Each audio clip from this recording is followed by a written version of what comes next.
Alright, what's up, y'all? It's your boy Yato. Before I dive in, I'd like to thank you all for clicking on this video. It's my first time making content on YouTube. I appreciate your support. I hope that you find this video enjoyable, and if you do, please give it a like, hit that notification bell, and subscribe for more content, as well as leave a comment to let me know your thoughts or, tell me what other kind of videos you'd like to see. Also, I'd like to let you know that there will be timestamps below so you can quickly navigate to the areas of the video that you would like to listen to. Thank you. Alright, so if you clicked on this video, you have a few questions probably. First of them being, what is Shangri-La Frontier? Originally, Shangri-La Frontier exists as a Japanese web novel series written by Katarina. As far as I know at the time of this recording, Katarina is all we have to go on, but today's video will actually be about the manga adaptation of that web novel that's being released weekly in Kodansha's weekly shonen magazine. The manga is being illustrated by Ryusuke Fuji and follows the same story as that web novel by Katarina. At the time of the recording, the series has about 107 chapters that have been released, with only about 97 of them being translated due to it being dropped from the official translation for some reason, but there is currently a fan group working on it. I think they're looking for redrawers. If anybody's interested in that, check out their Discord. Alright, now that I got all that out the way, I'll jump into the meat of the video. Alright, now let's get into the meat of the video. So I know there's probably two questions going through your head if you're watching my poor editing in the background of some of the fan art from the series, and those questions are, is Yato recommending me a furry manga? And oh brother, is this another isekai? I'll answer that second question first and begin talking about the meat of the topic. Shangri-La Frontier is not an isekai, at least not according to the definition, which state that the word itself means another world and usually refers to a story where the character is transported or goes to another world. You can argue about this if you like, but I will not be considering an isekai for this video, or at all. So, what Shangri-La Frontier is a story about a kid named Hizutome Rakuro, who's in love with video games, but not the same way most kids love video games. You see, Hizutome is often called the Trash Game Hunter, and I'm pretty sure also at some point he's been referred to as the King of Trash Games. Now, when I say trash games, what I mean is that he is fond of playing games that are usually filled with bugs, glitches, and all sorts of other issues that normally would cause a player to quit the game unless you're a masochist like my boy here. I'm sure you can think of a game where you've either dropped it or took a long break because it got like no developer support or there was glitches or bugs for weeks. It's only normal to do that, of course, but not our boy. He seeks the challenge of beating those games, and so he has become a bit of a different beast with these experiences. The story begins with Sunraku. Oh yeah, that's his in-game name, so I won't call him his real name anymore since no one does that in story. I'll just call him by Sunraku, which is the name that everyone knows him by. But starts with Sunraku finally beating a legendarily crap game that he's been working on for a while, and after he beats it, he puts it up on his shelf, and he actually has a section called Never Play Again. You can see that. This is before he goes to the game shop to find something new to play. But before he gets there, you see an ongoing conversation between two other girls, and they're talking about the game that Sunraku just beat, and they were talking about how unfair the AI is, and that sometimes your own teammates can bug out and cause you to fail missions or die and things like that. Sometimes the fetch quests or not the fetch quest, but the escort quests, the NPCs will take forever and things like that. There's just a lot of bugs with that game, and no one wants to play it. But Sunraku arrives, and after mentioning how he finally beat failure online, he now needs a new thrill to chase. The shopkeeper is like, hey bro, why don't you try the good game for once and recommend some Shangri-La Frontier, a god tier full dive VR game with over 30 million subscribers, and mentions how Sunraku should be able to tell how amazing of a game it is since he's experienced so many terrible ones. Main character tries it out, of course he does. The game Shangri-La Frontier itself takes place in an open world, 1,000 years set into the future, described as a medieval tech world with sci-fi splashed in. He launches the game and is brought to the character creation screen, and here I'll answer that other question. No, SLF isn't a furry manga. If you played any MMORPGs before, you can probably imagine how he came to the decision to give his character this ridiculous bird mask. It's both goofy and strategic, I guess, because he's the type of person who favors powerful weapons over armor and decides to sell off everything he can to afford better weapons, but he also wants to keep his face hidden so people don't think he's a weirdo, so he decides to go with this bird mask. If you've played RPGs before, then you'll understand the basics of the story from here. It's the usual, start off the game and you got your kill quest, kill 12 sheep and bring, some wool cloth over. So he's doing his beginner quests and killing off random slime tier monsters to level up. But Sunraku's actually surprised because some of the monsters are stronger than you would normally expect, and they actually do things like go for the head, actually trying to kill him instead of, swinging a bunch of dummy shots or firing bullets that don't land like stormtroopers. After a quick trash mob killing montage and a break to see some other events happening elsewhere in the manga, we come back to see Sunraku's reached about level 12 and he's gotten a few new skills, a few weapons, and he's actually messed up and skipped the first town that he's supposed to go to. Cool thing about Shangri-La Frontier is the towns are named stuff like First Dia and Second Deal and Third Ragon or something. I think I made that one up, but it's in that, you get it. He decides to go vendor his crap that he's looted from all these trash mobs, and he's been playing for about 2 hours at this point, but yeah, he goes to sell his stuff off, and he encounters his first area boss along the way. I will say Sunraku's kind of built different, so he's basically a champion of terrible games, and it translates to really incredible game sense and areas for gaming. So as he fights his first boss, we get to see him showing off his skill, his technical skill. But it also cuts away to show one of the game developers looking at the game, and they're not watching his fight in particular. They're just looking at the progress of how much the game has been completed so far, and the camera pans over and you see that so far the world progress for this game is at 0%, even though this game has been out for a little over a year and there's 30 million subscribers, which is ridiculous for a game to be out for that long with that many people playing, and 0% of the world story has progressed at all. So, yeah. Before continuing, I also just like to add that I'll be covering everything that's covered in the first volume. So far, we just talked about probably about just chapter one. But yeah, so he ends up beating that first boss. I won't spoil how, but he goes and beats the boss, and he ends up getting debuffed and has to sprint to town to get his debuff cleansed before he dies. After his battle with that first area boss, he decides it'd be a good idea to actually get a little armor and sell off some of the trash drops he scooped up from killing those, garbage mobs and the area boss. He gets sent on a fetch quest and to find some materials to craft some better weapons, and when he completes that, he's warned about going out at night because that's when the more dangerous monsters come out. Now, of course, he's warned by an NPC, and it's a video game, so he's not taking that warning seriously. Who would? It's a game. So yeah, Sunraku, being the guy that he is, he decides to go out against that advice of the blacksmith vendor who told him not to go out, and he decides to train versus these tougher monsters. He encounters a new type of goblin mob that behaves out of the norm, surprising Sunraku both with its attack patterns and also being advanced enough to call for help from other goblins, which he mentions is normally something a weaker monster would do, but these guys are actually tough and they're also calling for backup, so it's really weird to him. But by now you may be wondering, what the selling point for the series is, and it's with this battle. Without knowing, Sunraku has been fulfilling conditions to trigger a certain very rare spawn monster. Not just any rare spawn on like a 2-hour timer or anything either. This is big. His battle with the goblins is interrupted by Lycaon the Night Slayer. The name does get changed later to Lycagon, but at the time, if you're reading this or looking at the pictures or anything, you'll see Lycaon, and I don't want to say Lycagon to confuse you because the change doesn't actually happen until like chapter 80 or something. Uh, by now, you may be wondering where the real selling point in this series and thinking, is he just going to be killing goblins from now on? Is that the story I tell that you're trying to sell to me? But nah, here is when things really change. So as he's been fighting these goblins and landing crits and dodging attacks and things like that, he's been fulfilling conditions that he hasn't realized he's been doing, and they are conditions that are needed to spawn a very rare monster, not just a rare spawn that's on like a 2-hour timer either. The battle with the goblins is interrupted by Lycaon the Night Slayer, a massive wolf that instantly obliterates everything in the area besides Sunraku because he's tight like that. He got the parry going on, or whatever. He got the dodge. He saw it coming. Not really. He got blown away. The wind blasted him, but he survived. And we see that it's a level 165 monster, Lycaon the Night Slayer. So somehow, Sunraku is met by a world raid boss. If you've ever played something like World of Warcraft, you can understand what it's like to fight a world boss. But this one, in particular, apparently just randomly pops up in areas that challenge opponents.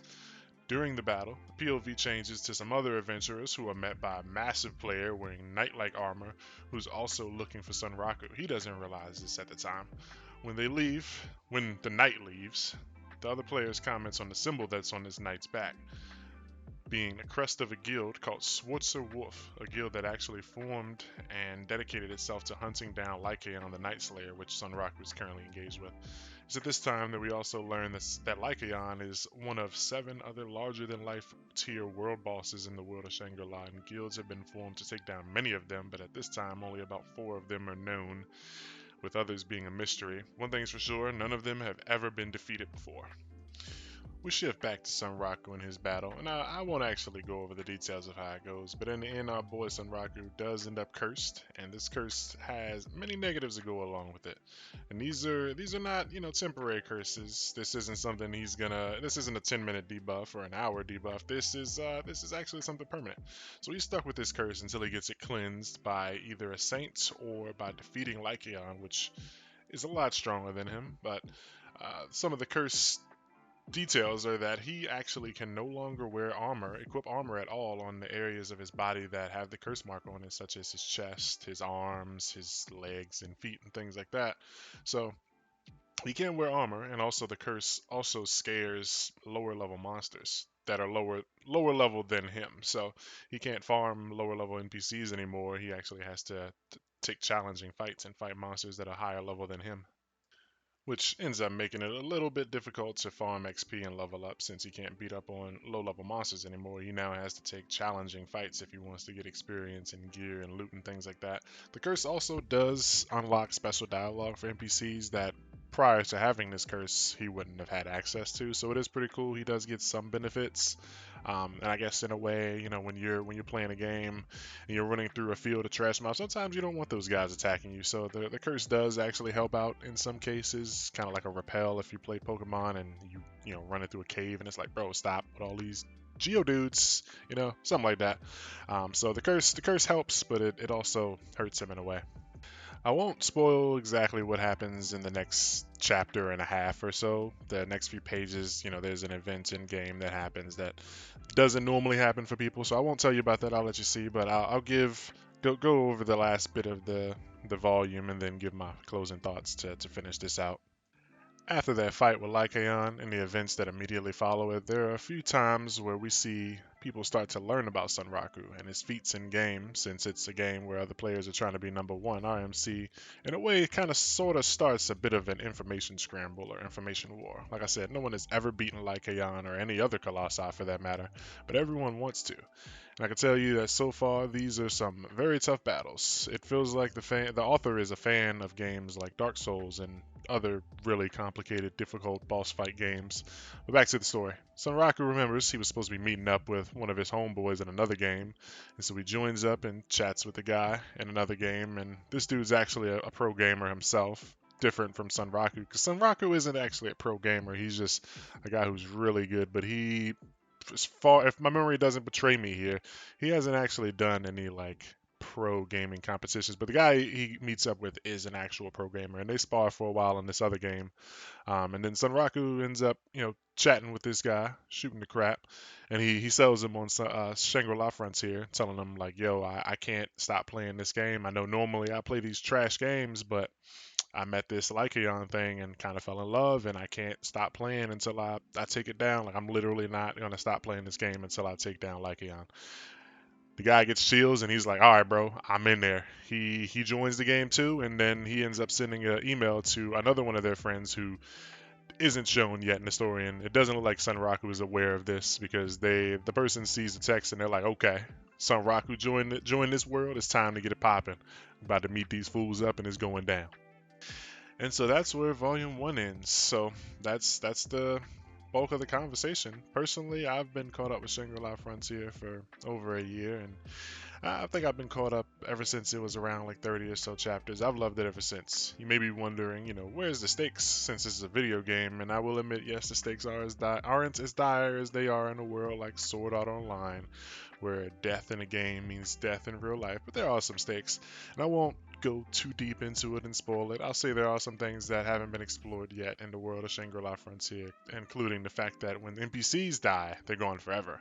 Random mobs that you fight to level up and quest off of and things like that, they'll respawn. But if like a vendor or quest giver or one of your companions in the game dies, that's GG. Just pack it up, they're gone. So There's also the fact that, like I said, there's a bit of an information war going on with there being 30 million players playing this game, and Sunraku now having exclusive information about a colossi that everyone wants information on. People want to know things like its attack patterns and how did you trigger it, how did you find it, where were you, what were you wearing, what did you do, and so that type of thing adds to the stakes because at the end he wants to be the one to beat it, and he doesn't want to let these other guilds beat it. So there's stakes there with wanting to be the top dog and preventing other guilds from taking the achievements because the colossi are they're gone once they're gone. They're not like the big elder snake or the goblin mobs that you can just farm. The art in this series is fantastic. I can't believe it took so long for me to mention that. But yeah, you should have gotten an idea for that after just looking at some of the panels that I shared up above. Many things in this series remind me of my time playing other games like Destiny or World of Warcraft, where you could have like really cool armor. But if you wanted to, you could also dress up like a goober. In Sunraku's case, though, he's at a place where really interesting about the story is he's now at a place where he could equip cool armor if he didn't have this curse. So it's like imagine you get a piece of gear in a game that you play normally, and it's like, okay, I can't wear this yet until I'm level 38 and you're level 23. But it's like it's all good because tomorrow, next week I'll be level 38 and I can wear it, or maybe it's something that it's restricted to your class, and you're like, okay, I can just trade it over to my alternate character and be good. But Sunraku can't do that. As far as I know, there are no alt characters in this game. Nobody has ever mentioned an alternative character, another tune, or anything like that. So that your character is your character. He can't like swap his gear over. But what he can do, one of the really cool things about it is he can hop on other games. See, like I said, this isn't an isekai. He isn't trapped in Shangri-La Frontier. So when he gets burnt out or wants to play another game, you can just turn it off and go play another game. Like I said, he met his homeboy in a completely different game, and that game was a fighting game called Berserk Online, and that game had bugs and glitches and stuff, and that's where people knew him. When he showed up, people were like, "Yo, it's Sunraku. He's here to fight, homeboy." And his homeboy was using a new glitch move that Sunraku hadn't seen because Sunraku's been off playing other games. And the dude hits him with a move, and it's kind of like wave dashing if you played Smash Bros. Like they take advantage of glitches and make the most out of them and use them to their advantage actually, and find ways to incorporate them into their battle style and tactics. So Shunraku gets kind of tossed up in that battle. Dude's a pro gamer, I already said that. So that's no brainer. But yeah, imagine, you can't wear armor and there's nothing stopping you like level restrictions or class. The only thing stopping you is, bro, you have a debuff that prevents you from wearing armor. Like imagine how that would make him feel.